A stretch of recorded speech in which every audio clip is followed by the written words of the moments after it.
स्वामी जी को अभिनंदन करते हुए प्रातः स्मरणीय सदैव आदरणीय सदगुरु भीमाटिकर स्वामी जी को तत्स्वरूपी भगवतान सरस्वती माँ स्वामी जी को अभिनंदन करते हुए परमात्मा स्वरूपगण गुरु गीता में शिव जी बता रहे कि जैसा अभ्यास सन्निवेशेणाम समाधिमधिगच्छति अजन्म जनितम पापम तत्क्षणेव देव नश्यति।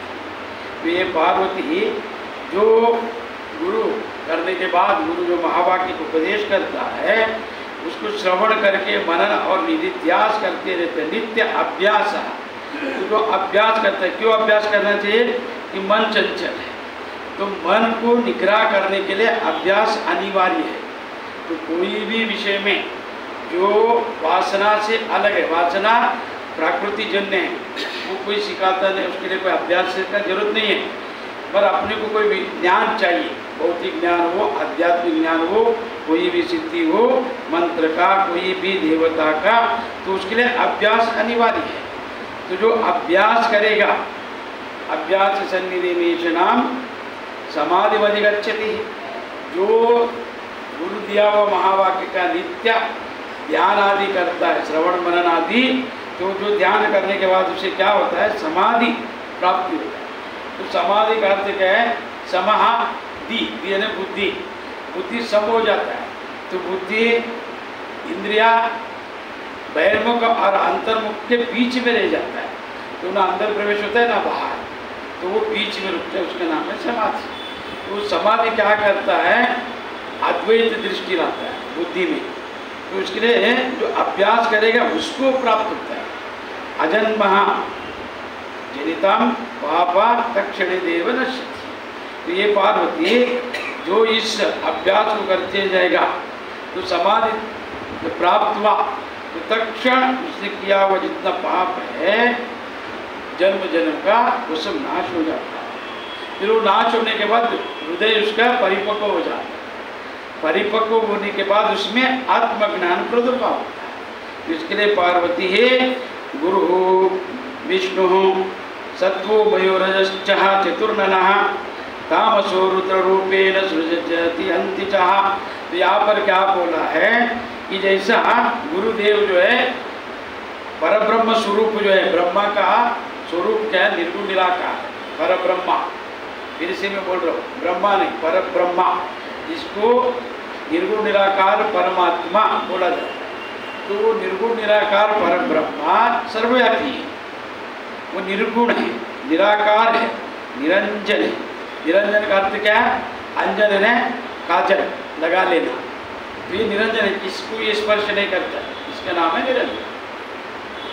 स्पर्श नहीं होता है इससे, अस्पर्श, तो वो निरंजन।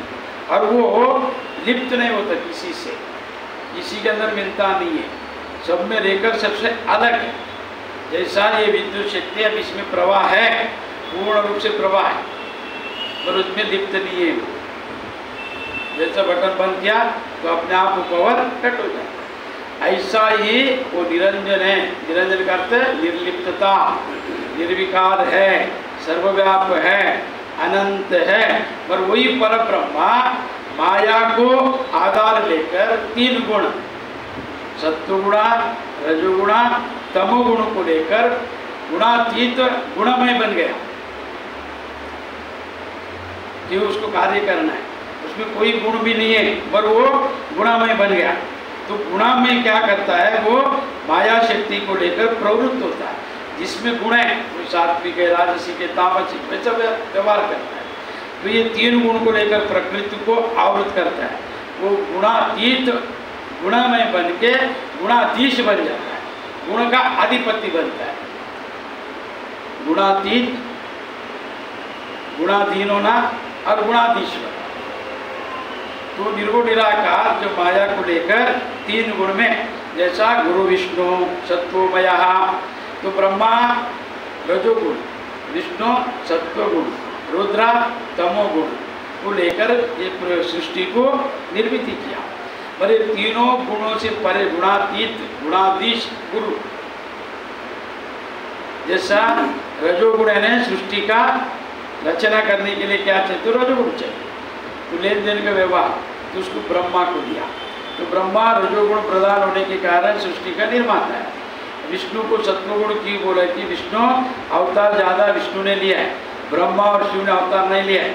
शिव प्रकट हुआ है कैसा, कैलाश से डायरेक्ट कौन बना है, पहला जो अवतार लिया शिव अवतार यानी वो बन गया तो कौन है, दक्षिणामूर्ति।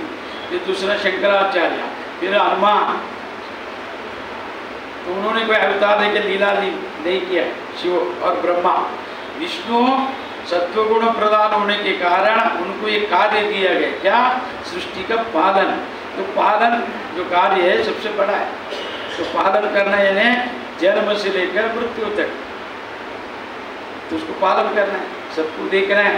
तो ये 10 अवतार और ये उनको ही दिया गया है विष्णु। तो इसके लिए विष्णु सत्वगुण प्रदान, ब्रह्मा रजोगुण प्रदान, शिव जो है रुद्रा तमोगुण प्रदान। तो शिव जो है तमोगुण ऐसा क्यों बोला है, क्यों हमेशा ध्यान में, उनको कोई विरक्त वैराग्य तो उनको इस संसार से ज़्यादा इच्छा नहीं करते। कोई आके मुझे पूछे या ये करो, ऐसा कुछ भी भावना नहीं है शिव जी का। तो शिव क्या करते, ध्यान में मग्न रहता है।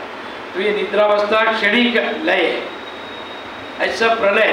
तो शिव जो है लय करता है, नाम और रूप को मिटा देता है, नाश नहीं करता है, वो लय करता, उत्पत्ति स्थिति लय तत्व रह जाता है, नाम और रूप को उसको लय करता। तो तमोगुण प्रधान है। लय करने का अर्थ क्या है, तमोगुण रहना चाहिए।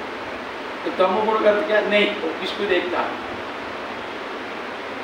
हो गया प्रारब्ध लय कर। तो इसके लिए वो दुष्ट है, उसके लिए उनको रुद्र बोले। रुद्र यानी उग्र रूप, रुद्र यानी सच को जानने वाला और सच के लिए निर्भय होकर जो सामने खड़ा रहता है। और न्यायाधीश रुद्र, उसको रुद्र बोले। तो ये 3 रूप जो है, परम ब्रह्मा निर्गुण निराकार है।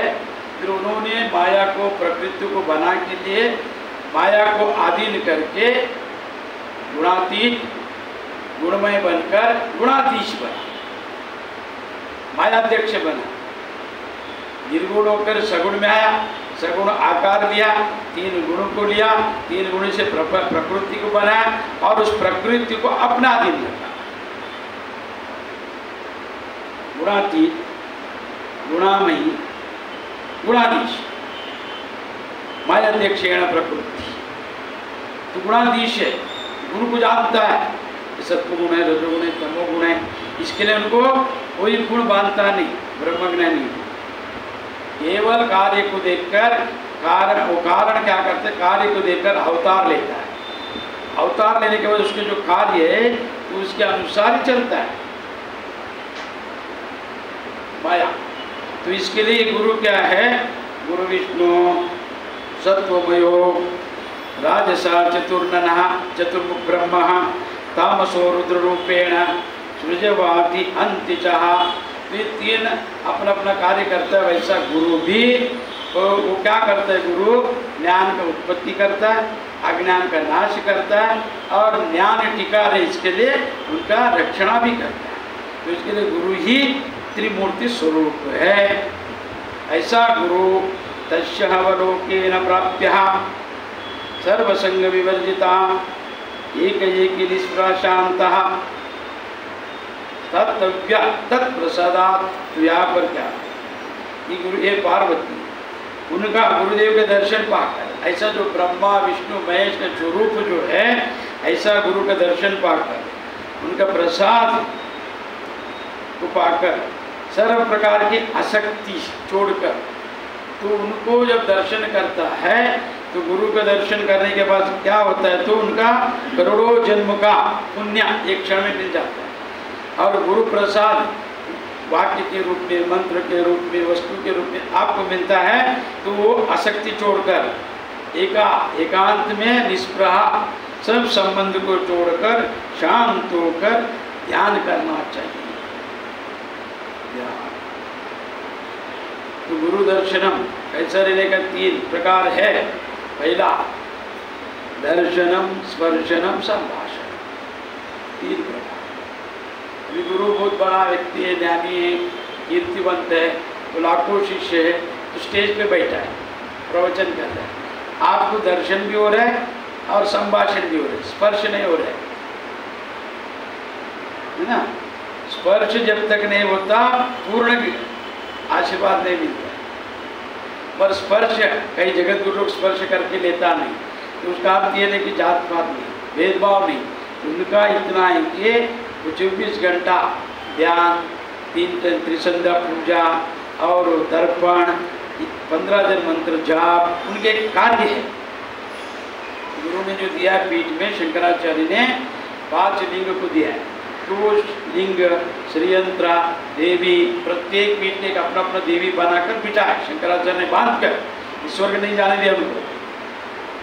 शारदा पीठ में श्रृंगेरी में जगतगुरु शंकराचार्य ने शारदा देवी को चंदन का मूर्ति में प्रतिष्ठापित किया, श्रीयंत्र बनाया श्री विद्या में, उस श्रीयंत्र से वैभव प्राप्त होता है। और शिवलिंग दिया, तो ये सब प्रत्येक को अपना अपना लिंग दिया। तो ये शिवलिंग है, इसका नाम है भोगलिंग, त्यागलिंग, पृथ्वीलिंग, जललिंग, अग्निलिंग, आकाश, ऐसा 5 लिंग उन्होंने दिया है। और 5 पीठ में शक्ति, शिवलिंग और अपने एक वेद, एक मंत्र, एक नियम, एक अनुष्ठान बनाकर दिया। तो जगत गुरु लोग उनका ही अनुष्ठान, सुबह उठा तो तर्पण, मंत्र जाप, 15,000 मंत्र जाप करने का, 15,000 रोज उनके नियम है। बिना किए भोजन नहीं करते। तो 3 टाइम का संध्या पूजा, गुरु पूजा, फिर जो पंचंग में लिखा है वैसे उसके अनुसार उत्सव, जन्मतिथि जो भी है उसके अनुसार वो करते रहने का। तो उसके लिए वो किसी को स्पर्श करके नहीं देते। क्यों? स्पर्श करने से, बोलने से उनका, तो वो शिष्य क्या करता है फिर गुरु के ऊपर आरोपित होता है, उसकी चित्त, उसकी बुद्धि, तो ज़्यादा ये होता है। इसके लिए उन लोग एकांत, कोई जात पात नहीं होता। एकांत में क्यों रहते, स्पर्श करना, फिर वो बोले मंत्र दो, ये तंत्र दो, ये बताओ, वो बताओ, इसके लिए दूर रहते। 4 पीठाधिपति, वो नित्य शिवलिंग का अध्ययन, पूजा, वेदांत श्रवण, और उनका आशीर्वचन रहता है, वो कोई प्रवचन नहीं करते। जिन गुरु कभी भी जगत गुरु बनने की बात, सर झुकाना नहीं है, और आज किसी को जोड़ना नहीं, किसी मांगना नहीं है। जगत गुरु गए थे, शिष्य बड़ा हॉस्पिटल बना,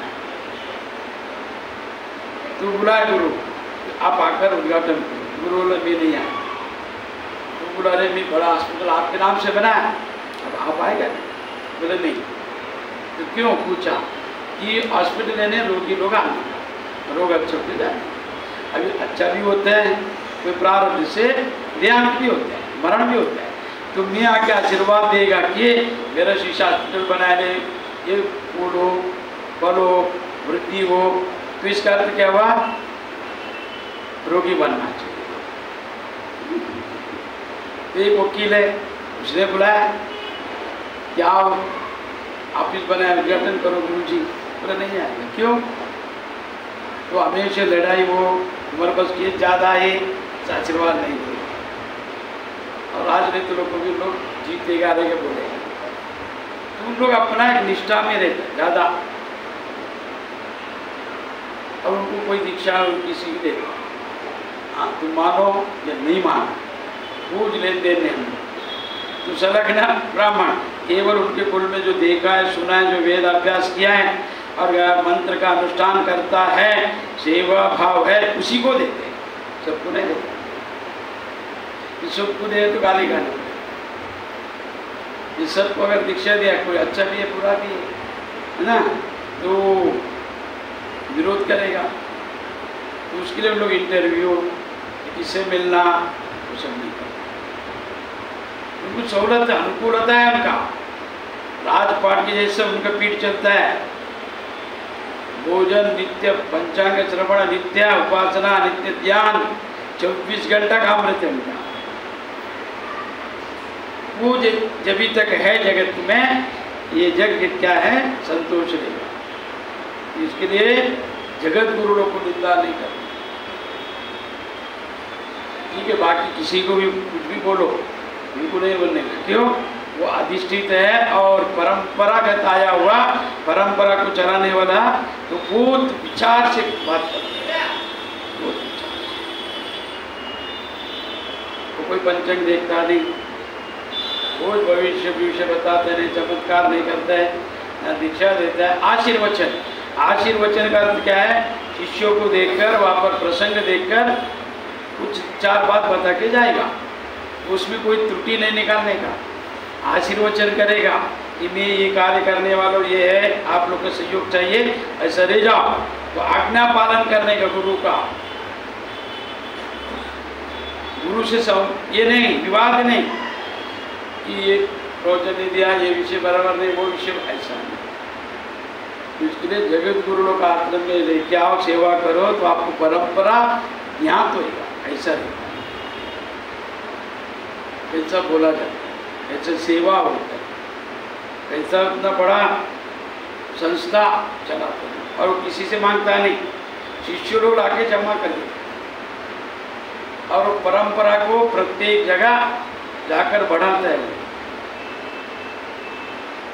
तो ऐसा जो पार्वती एका एके निस्पृहा शांतम ततः तत्प्रसाद, वो शांत होकर जो सर्व संग विवर्जिता, जितना भी अज्ञानियों का संग किया है लोक में, उन सबको छोड़कर एकांत में निस्पृहा अलिप्त होकर शांत भाव से गुरु दिया हुआ प्रसाद को, प्रसाद का अर्थ होता है ऊपर से आया हुआ वस्तु, तो प्रसाद कभी बनता है?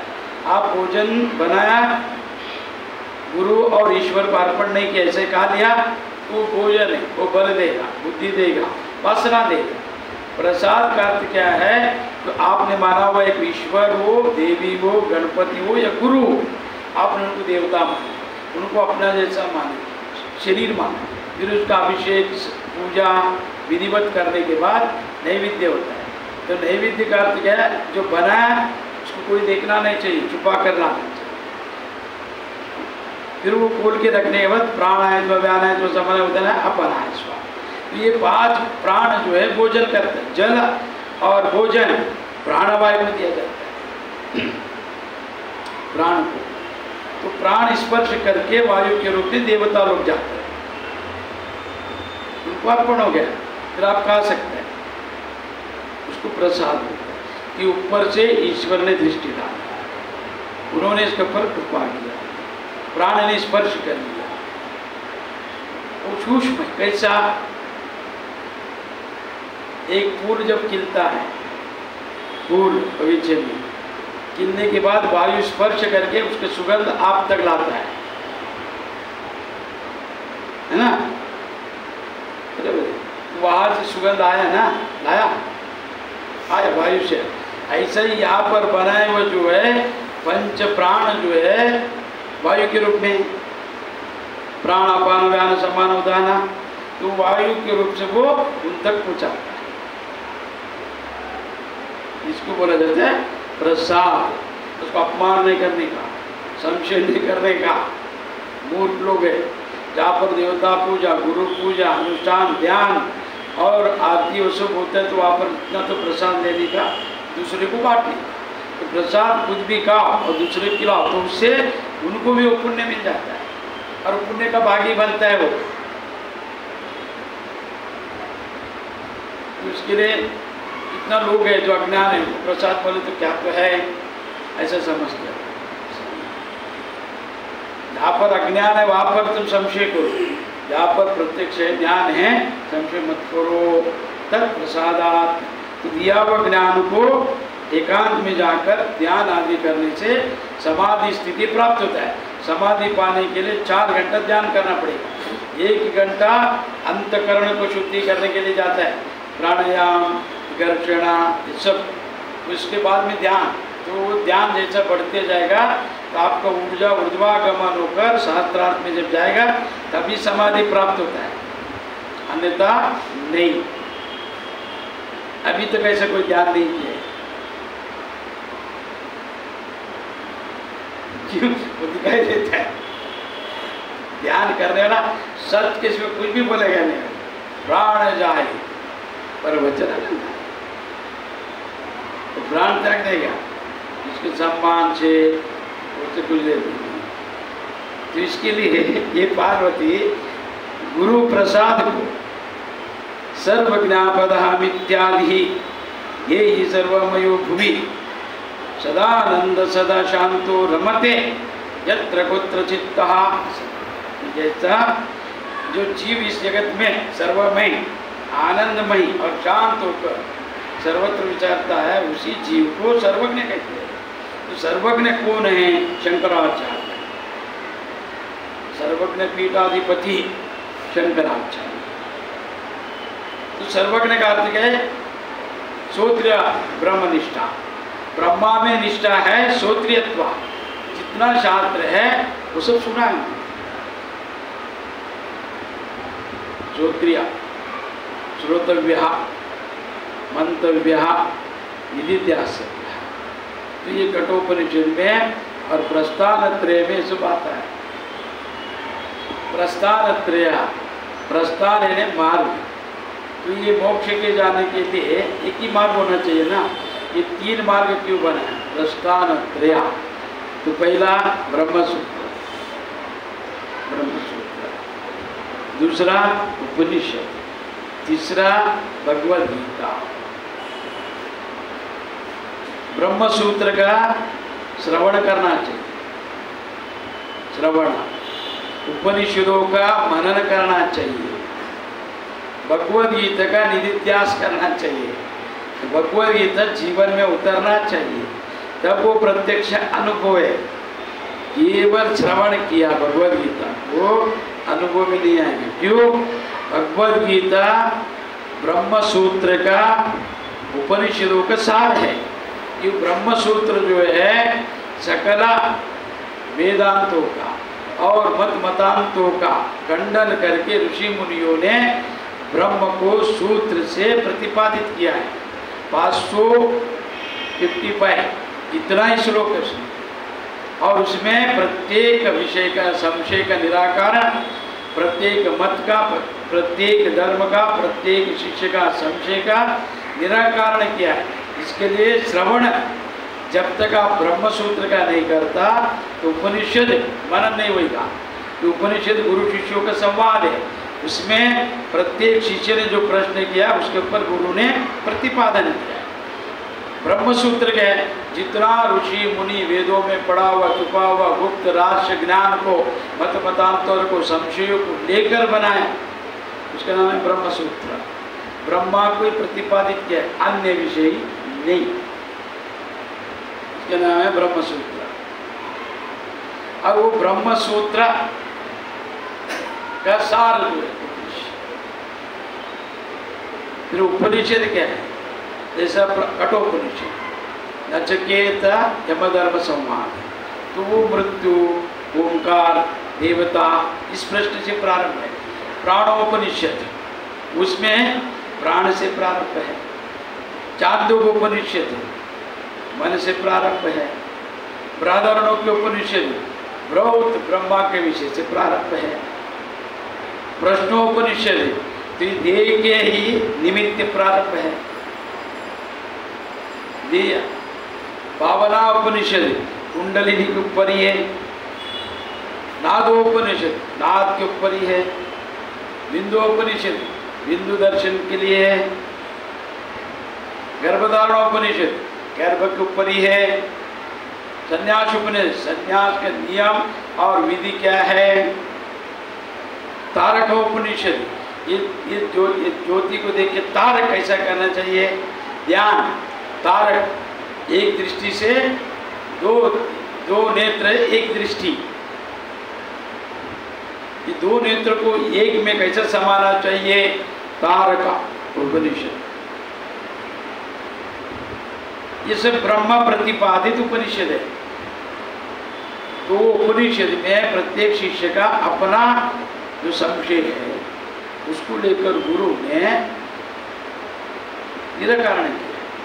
फिर वो सब उपनिषदों का सार भगवत गीता। तो भगवत गीता में से है कि जो संशय किया है अर्जुन ने विशाल योग में कि मैं संबंधी है मेरा, मैं उनको मारे तो पाप लगेगा और मार के क्या मिलेगा, ये राजपाट किस लिए, जो जीतने के बाद भी मर जाएगा, तो ये सब पाप है भगवान। ऐसा विषाद मन में एक संबंधियों को लेकर एक दुख हुआ जिसको अर्जुन को। तो उन्होंने क्या किया, दूसरा अध्याय में सब जितना भी उनका संशय था दूर किया। दूसरा अध्याय में हो गया। फिर ये 16 अध्याय किस लिए, विषाद, उसने रोया, इन्होंने समझा। दूसरा अध्याय में आत्मसंयम हो गया, आत्मा सब कुछ है बोल दिया। ये तीसरा अध्याय की बात है, ये चौथा क्यों, पांचवा क्यों? तो अर्जुन वो ज्ञान को जैसा प्रतिपादन के वैसे समझा नहीं था।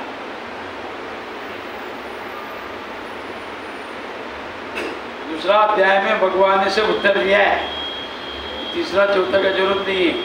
तो उसका कारण क्या है कि जो विषाद है, जो मोह है, गया नहीं। आत्मज्ञान, देखो कोई दुखी है तुम उसको आत्मज्ञान बोले झारे बोलेगा, तो गुस्सा में उसको जाके बोलो तुम्हारा ज्ञान तुम रखो। क्रोध है, बुद्धि परिपक्व नहीं है, शांति नहीं है। तो जब पूर्ण रूप से ज्ञान नहीं होता है तो मोह रहता है, और मोह ही जन्म का कारण है। तो नष्टो मोह श्रुति लब्ध्वा वचनम, आपने जो बोला वो ज्ञान हो। कभी 18वां अध्याय, दूसरा अध्याय में हुआ नहीं। दूसरा अध्याय ही ज्ञान है, तीसरा अध्याय सब ज्ञान भी नहीं है, संशय का निराकरण। संशय का निराकरण के लिए 16 अध्याय बनाना पड़ा। उत्तर पहला में दिया है, दूसरा अध्याय में उत्तर मिला है, और उत्तर समझने के लिए उसको विलंब हुआ। जैसा वैसा समझने के लिए विलंब क्यों हुआ, तो मोह की। फिर वो मोह क्या करता है, बुद्धि को स्थिर करता है, विचार से अलग कर देता है। जिसके अंदर मोह है वो सुनेगा नहीं, वो जानेगा नहीं। अब विष्णु परब्रह्मा स्वरूप कृष्ण परमात्मा उनका वाणी से बता रहे अर्जुन जाना नहीं, तो आजकल के गुरु शिष्य कहते हैं स्वयं मुख पद्मनाभस्य मुख पद्मनि सुतः, स्वयं भगवान ही बोला है, उनका ही वाणी है, उनका मुख से निकला हुआ है, वो जानने में आया नहीं अर्जुन को। अभी तो शिष्य कैसे जानेगा? इसके लिए सर्वज्ञ पदमित्तिर्देहि सर्वमयो भवे। तो ये सर्वज्ञ पद कभी आता है, श्रोत्रियत्वा ब्रह्मनिष्ठा सकल शास्त्र को जानकर आचरण कर कर कोई विषय से छूटा नहीं रहना चाहिए। कोई काम शास्त्र हो उनको गत जन्म का पता रहना चाहिए। तो शंकराचार्य परकाय प्रवेश किया तो सब जन पूछा परकाय प्रवेश की जरूरत क्या है, आप गया जन्म आँख बंद करके देख सकता था। तो महावीर ने परकाय प्रवेश किया नहीं, उन्होंने भी, उनके शिष्य लोगों ने पूछा काम शास्त्र के बारे में, तो उन्होंने क्या किया, गत जन्म में जाकर जो जो किया तो बताया। तो इन्होंने ऐसा नहीं किया। ऐसा क्यों?